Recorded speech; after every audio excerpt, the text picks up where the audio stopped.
যারা বিএনপির তৃণমূল মাঠ পর্যায়ের নেতাকর্মী, আমরা বিএনপির ভারপ্রাপ্ত চেয়ারম্যান জনাব তারেক রহমানের নির্দেশে সারা বাংলাদেশে যে আমরা ৩১ দফার যে রাষ্ট্র মেরামতের রূপরেখার যে দফাগুলো, এই ৩১ দফা যে আমরা বিতরণ করছি, মানুষের দোরগোড়ায় পৌঁছে দেওয়ার চেষ্টা করছি।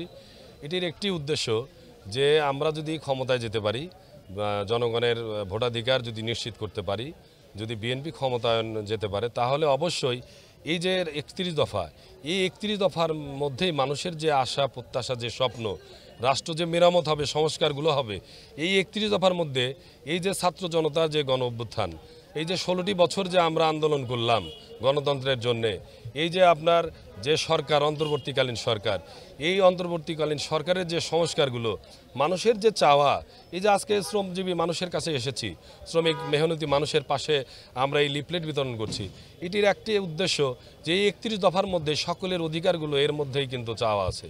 যদি সত্যিকার অর্থেই আমাদের সকল মেহনতি মানুষের, শ্রমজীবী মানুষের, ছাত্র জনতার যে চাওয়া, এগুলো যদি আমরা পূরণ করতে চাই, তাহলে অবশ্যই বিএনপির ভারপ্রাপ্ত চেয়ারম্যান জনাব তারেক রহমানের যে ৩১ দফা, এটি বাস্তবায়ন করতে হবে।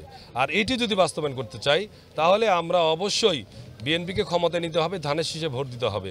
আর বিএনপি ক্ষমতায় গেলে তারেক রহমান সকল দলের সমন্বয়ে এ দেশ পরিচালনা করবে। তিনি কিন্তু এই ৩১ দফার মধ্যে কিন্তু সেই রূপরেখার মধ্যে কিন্তু এই কথাগুলো উল্লেখ করা হয়েছে। আজকে আমরা আগামী দিনে মানুষের যে আশা প্রত্যাশা নিয়ে যে আন্দোলন করেছে, যে বিজয় লাভ করানোর পরে এই যে ফ্যাসিস্ট সরকার যে বিতাড়িত হয়েছে, পলায়ন করেছে, আজকে এই যে স্বপ্ন মানুষের, কি কারণে আন্দোলন, এইটি পূরণের জন্যে আমরা এই ৩১ দফা নিয়ে যে মানুষের দোরগোড়ায় পৌঁছাচ্ছি। আজকে আমরা এই সরকারের অধীনে যে নির্বাচন হবে, সেই নির্বাচন ফেব্রুয়ারির প্রথমার্ধে। সেই নির্বাচনে আমরা চাই সুষ্ঠু, নিরপেক্ষ, সব দলের অংশগ্রহণের নির্বাচন।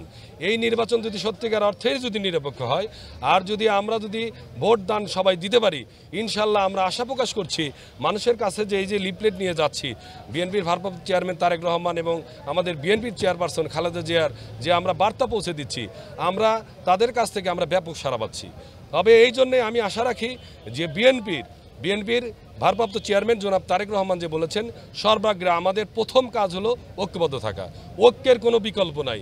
অতএব ঐক্যবদ্ধ থেকে যার যার মতো আমরা এই যে গ্রুপ যে বাড়াচ্ছি, বিভিন্ন পাড়ায় মহল্লায়, আমরা এলাকায়, দোকানপাটে, হাট বাজারে, স্কুল কলেজে আমরা যে ৩১ দফা পৌঁছায় দিচ্ছি, মেসেজগুলো দিচ্ছি, এইটি আমাদের বিএনপির ভারপ্রাপ্ত চেয়ারম্যানের নির্দেশে আমরা যাচ্ছি। এই কারণেই যে এই নির্বাচন নিয়ে অনেক শঙ্কা আছে, এই নির্বাচনে আমরা এই অন্তর্বর্তীকালীন সরকার যে এই যে বিজয়ের গণ অভ্যুত্থানের যে ফসল, যে সরকার, এই সরকারের কাছে আমরা যেটি আশা করেছি যে নিরপেক্ষ নির্বাচন, সঠিক সময় নির্বাচন, কিন্তু এই নির্বাচনের আগে যে কাজগুলো করার কথা, যে আপনার এই সংস্কারগুলো, সেই সংস্কারগুলো কিন্তু সংস্কার করে 1 বছর পার হচ্ছে, কিন্তু সত্যিকার অর্থে কিন্তু আসলে সংস্কারের আমরা খুব একটা বাস্তবায়ন আমরা দেখছি না।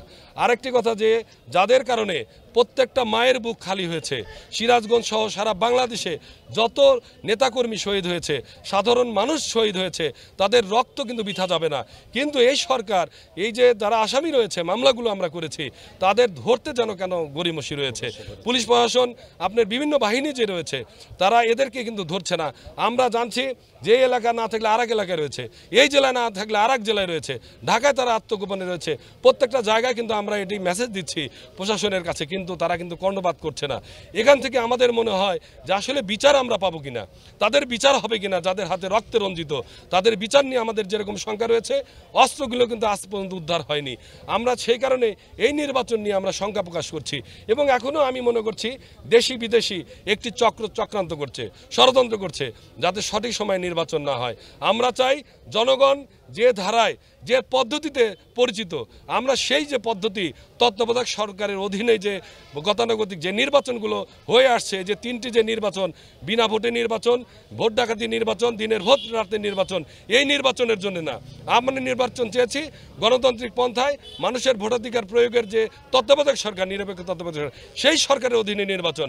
আমরা মেনে নিয়েছি যে অন্তর্বর্তীকালীন সরকার, ইউনিসের সরকারের অধীনে নির্বাচন হবে। আমরা সকলে মিলে ঐক্যবদ্ধভাবে প্রয়োজনে নির্বাচনের জন্য আবারও যদি আমাদের জীবন দিতে হয়, রাস্তায় নামতে হয়, বিএনপির ভারপ্রাপ্ত চেয়ারম্যান তারেক রহমানের নেতৃত্বে আমরা এর জন্য লড়াই করে যাব ইনশাল্লাহ।